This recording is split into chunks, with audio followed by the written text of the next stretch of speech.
Lady Luck has smiled on the White Sox. The ping pong balls went their way. This is a huge, huge day for the franchise. Let's discuss.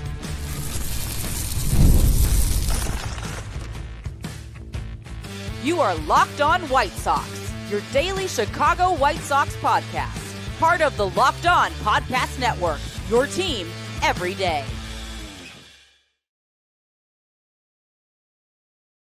Hello, I'm Todd Welter. Welcome to Locked On White Sox, part of the Locked On Podcast Network, now the #1 sports podcast network. I'm a lifelong Sox fan and been podcasting here for over a year and a half and covering the team well before then. And also I've covered Major League Baseball for outlets such as the Associated Press. Something finally went the White Sox way. And let's discuss how winning the #1 overall pick can re-energize this franchise. And I do also want to get your reaction, but this is massive, people. The White Sox have a chance to draft a generational talent. And I'm going to go out and say a generational talent. I'll probably butcher his name, but I just, Connor McKnight pronounced it for me once. Roch Cholowsky from UCLA. This is big. And think about this. Things like this have never happened to the White Sox. I mean, think about last decade's rebuild and all the tanking. And you never got close, never, to the #1 overall pick. And especially when, as I talked about on today's earlier episode, a 65 grade player is right there at the top of the board. And the White Sox have a chance to grab him. And the biggest thing, the most massive thing, though, is the bonus pool money.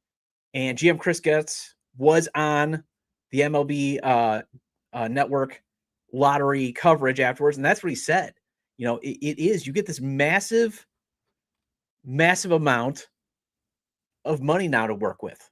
But I do think when it comes to and I've always believed this, when it comes to at least your top 3 picks, money should be no option. In fact, with your top 150 picks, I've always believed there's probably 150, when you look at all the baseball players out there, and there's still a lot of baseball players out there in America, when you look at amateur, and you look at all the states, there's probably a good amount of 150 players every draft that have a shot to get to the big leagues at some point.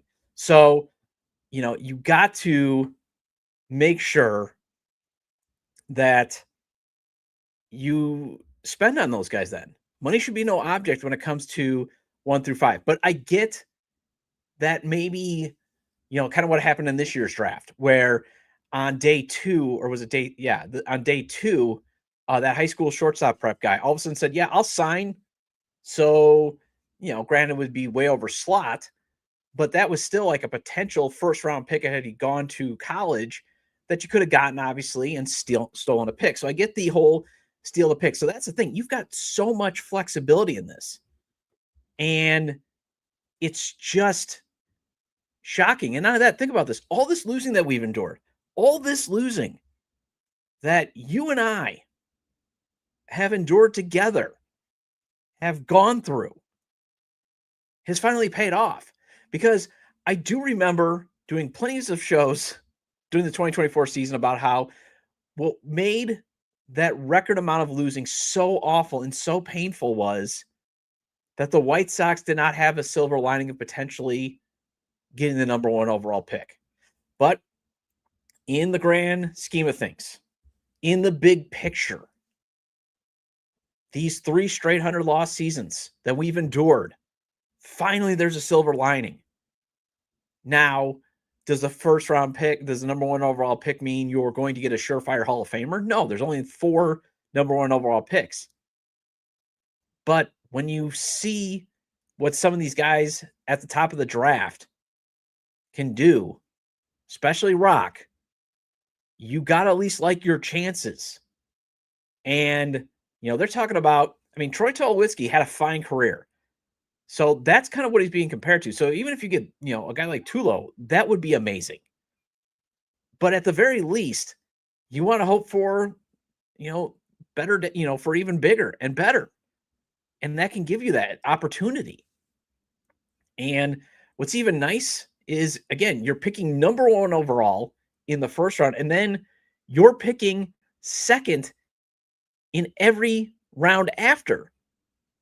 So that's an opportunity to add more pieces to this team because, like, I'm going to be talking with Beefloaf from the 108 for tomorrow's show, but I was getting ready for, like, what does the opening day lineup look like?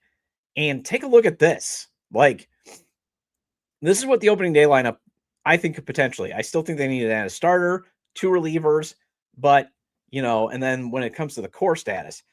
But when you look at it, these are some fine players, actually. The talent floor, I think, has been risen.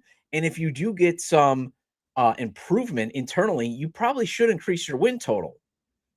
But if you can get an actual impact player like Roch Cholowsky again, or Cholowsky, I know I'm butchering his name, I'm sorry. But if you can get a guy like him, this would be absolutely transcendent. This is what the type of draft that can help you turn things around and quickly, because especially if you go with Roch, he might not need that much time in the minors. Or again, let's say they do get a little crazy. And I know it'd be disappointing to everybody, but let's say they go with Justin LeBron because out of Alabama, because he'll sign for a little bit less.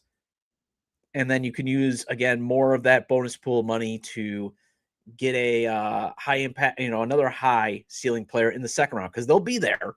Let's say they do that, and even in the third round, because they'll be there. You can still get those guys, in the top 150, I think, or more so in the top 100. Then, when you get to the fourth and fifth round, you're still looking at probably some, at least guys that can be solid everyday players, like Sam Atanachi, for example. But when you look at, let's say they go with Justin LeBron, he still might not need a whole bunch of time in the minors. And I know I'm going to be kind of super scouty, because I've watched a little bit. I've not watched Roch at all. I never got the time. It never occurred to me like, hey, UCLA is back in the Big Ten. You always forget about that. So that you can watch them on the Big Ten Network. And that's what I suggest to everybody. Watch on the Big Ten Network. Connor McKnight of CHSN is probably going to do the play-by-play. I got to get him on the show, too, to discuss them.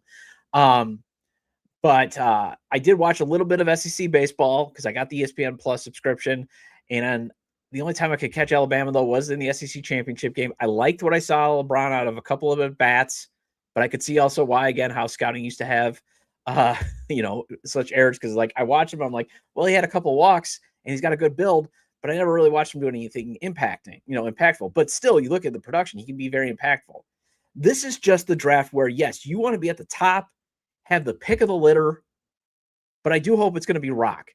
Now, I do want to get to your reactions, and we're going to get to that after the break. NFL Sundays move fast, one big play, and suddenly everything feels different.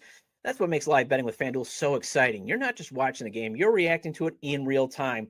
With FanDuel, you can place bets as the action unfolds. Every drive, every momentum swing, every highlight moment. Live betting is best when the game starts to shift. A receiver gets hot, a defense tightens up, or the momentum flips after a turnover. And I recommend playing the same game parlays or the player props. It gives you the chance at a bigger payout. For example, think Chicago can win the next 4 games and finish with over 12 wins? Well, the Monsters of the Midway, finishing with 12 plus victories, is at plus 200 the last time I checked. So there's a chance to double your money there if it does happen. Think Chicago can still win the NFC North? Well, that's at plus 270 the last time I checked, so a chance to almost triple your cash.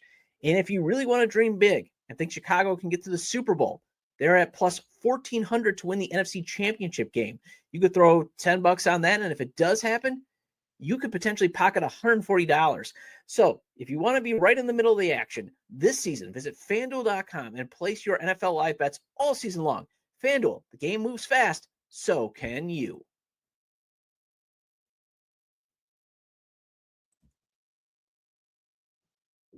The World Cup is coming back to North America for the first time since 1994.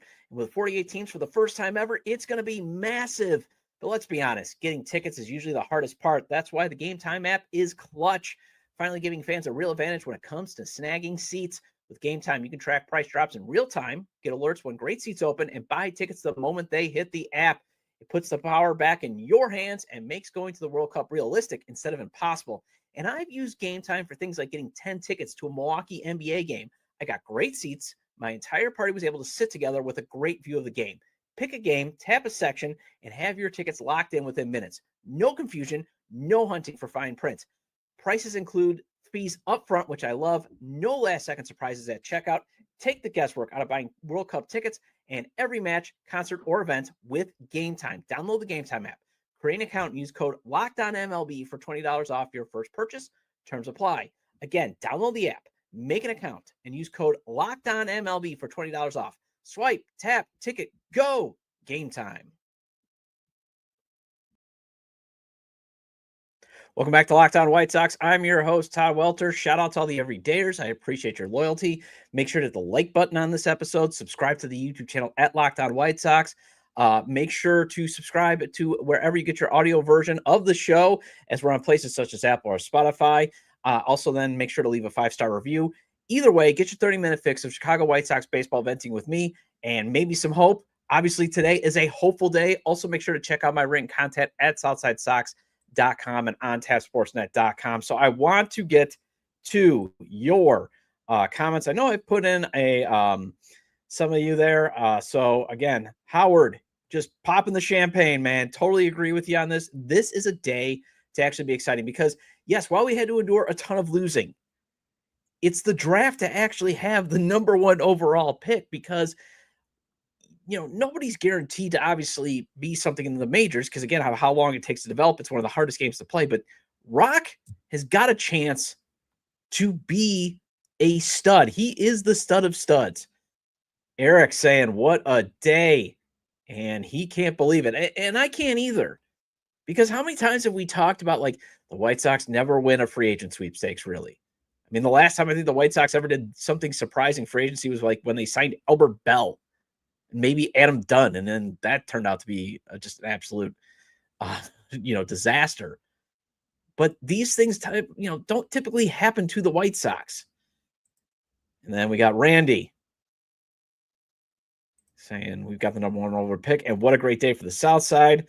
Eric comes back and says we have a great future. John saying Rock Lobster. Down. Rock Lobster. Getting back to Eric, he says he's still in shock. Christian, this is a make or break draft for Getz. Got to take everybody into consideration. And I agree with that. They really should, though, do their due diligence. I mean, I think because, again, and I can already see, first of all, some things that could be coming down the pike and some potential disappointment that shouldn't be there. Number one, look at what the Nationals did with Eli Willits. There wasn't a true consensus number one pick in the 2025 draft, but there was a couple of 60 grade players, and those guys, if you don't have a 65 grade, the very, very rare 70 grade that gets there, then you got to choose among, these 60 grade guys. And what the Nationals did is they went with Eli Willits, underslotted him, and then they used some more of that extra bonus pool money that you get to get some other high impact players with potential in the second or third round because they're still there. Because none of that, some guys with first round talent may fall for whatever reason, because everybody's draft board is going to be different. Every scout's going to have a different perspective. And also, again, every team might attack the draft differently. Some teams, again, are going to use cost as their motivating factor. Some teams are going to go with the best player available, regardless of position. And also, if you're saying, well, why are they picking a shortstop? Well, after they picked Billy Carlson, you got Colson Montgomery, and even the failed 2023 draft that's probably going to happen, and Jacob Gonzalez. You could never go wrong taking shortstops. You should always be the process should be draft up the middle. Catcher, pitcher, shortstop, maybe sometimes second, just because, again, you can move into third of the outfield, and center field because of the positional versatility, the athleticism, and usually in college, and high school, that's where the best players are usually. You could make an exception for a third baseman who rakes or a right fielder who rakes. Never draft a first baseman unless they have, genetic, some sort of genetic freakage, like Frank Thomas or Prince Fielder, not Andrew Vaughn. And again, I'm not going to pile on Andrew Vaughn. That was a different draft too, but you could see, again, looking what happened with all that tanking. They never got the number one overall pick. They never even got number two. And then they got stuck into that, no man's land where it's like, you can go with this guy, He's got this, and this, maybe he's got a high floor, but doesn't have a high ceiling. This is a guy, they have a chance to get a guy that not only has a high floor, but tremendous ceiling. But they should, take into consideration everybody when it comes to that. Why is Roch the best? Scouts are raving about him. They are saying that he is the best prospect to come along at shortstop since like Troy Tulowitzki. He's got, 60 grade on everything but run, which is a 45 grade, had tremendous production at UCLA, great athleticism, can hit for power, can hit for average. And they say he got great fielding. He's got a great arm. And again, he's got the production where maybe you could drop him in and he's ready to go. And I talked to Connor McKnight down at the White Sox podcast row, and he was saying, this guy is a stud. And Connor got to call a bunch of UCLA games for the Big Ten Network. He has seen him. The scouts are drooling over this guy. And that's why it is such a huge momentum shift for this rebuild to potentially get a guy like Roch. But that doesn't mean, again, there's a couple of other guys in Emerson, a couple of prep shortstops that they could get. Although, again, if you've got Billy Carlson, I don't think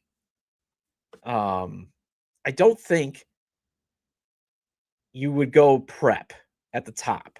I don't think if you've got Carlson, a little bit of time, you should probably go college.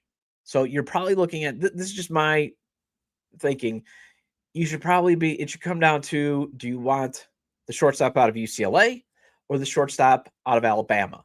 And again, things can change too. I mean, Justin LeBron could have a monster season at Alabama and Roch could regress. I hope it doesn't. But, like at this point last year, Chase Laviolette was one of the top prospects in the draft. And he had a terrible season at Texas A&M. So I do think you just got to do your due diligence now. You really got to hope that the scouting have been looking at these guys on the showcase. They got a very good idea of who they are, and then you're just doing your due diligence. Let's see, what else? This comment, he isn't being compared to Tulo because of the Polish last name. No, I don't think so. But if you go on MLB Pipeline, Troy Tulowitzki is the name on the scouting report. Inez, there is no decision. Just draft Roch. And Inez, I'm not calling you out here, man. I knew where you're coming from. You're so excited that you just are typing so fast. You didn't need to clarify. I knew where you're at, man. And trust me, like, if I had to go just on the grades and just from what I'm reading, yeah, I would go with Roch. But we got to, let's let this play out. That's all I'm saying. Do your due diligence. Don't get, on this. But this is definitely the draft to have won the number 1 overall pick. And it happened to the White Sox.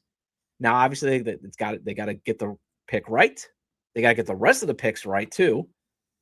I mean, they've got to be doing everything humanly possible, but you've got to like where this is going for 2028. And then, as Aiden says, infield could be dominant once Jay Ishbia takes over. I mean, think about this. You could have all these young talent emerging by the time this potential rich hobbyist owner takes over the team. I mean, it's a day where you can actually have some hope. It's a day that, I got my Harold Baines jersey on. Harold Baines delivered for us, folks, because he was the guy that was the White Sox representative. He was the good luck charm. So thank you, Harold. And he was also the last time the White Sox had the number 1 overall pick. It's been that long. And that there's been a lot of losing without the payoff of getting your pick of the litter. And there is a stud of studs at the top of the draft. Well, that wraps up this special live edition of Locked On White Sox. I'll be back tomorrow with Beef Loaf from the108.com to discuss how the White Sox can fill out the rest of their roster. Make sure to subscribe to the YouTube channel at Locked On White Sox. And if you can't catch the show on YouTube, make sure to follow or subscribe and wherever you get your audio podcasts so you get all the latest episodes. We're on platforms such as Apple or Spotify. You can follow the show on X, formerly Twitter, at Locked On Sox or at Todd J. Dub. Also follow the show on TikTok at Locked On Sox. You can also email me your questions and comments to lockedonwhitesox@gmail.com. And have a great day. I will talk to you tomorrow. And Locked On also, White Sox make your Spotify Wrapped? prove it on social media to secure a free month of our brand new Everydayer Club. Just tag our National Locked On Podcast Network account on any social platform, and we'll drop you a code. Be one of the first to join the Everydayer Club to get your favorite show ad-free and exclusive access to the members-only Discord channel. For those of you on video, we send you to the first ever 24/7 National Locked On Podcast Network YouTube channel. On audio, make sure you make your second listen Locked On MLB.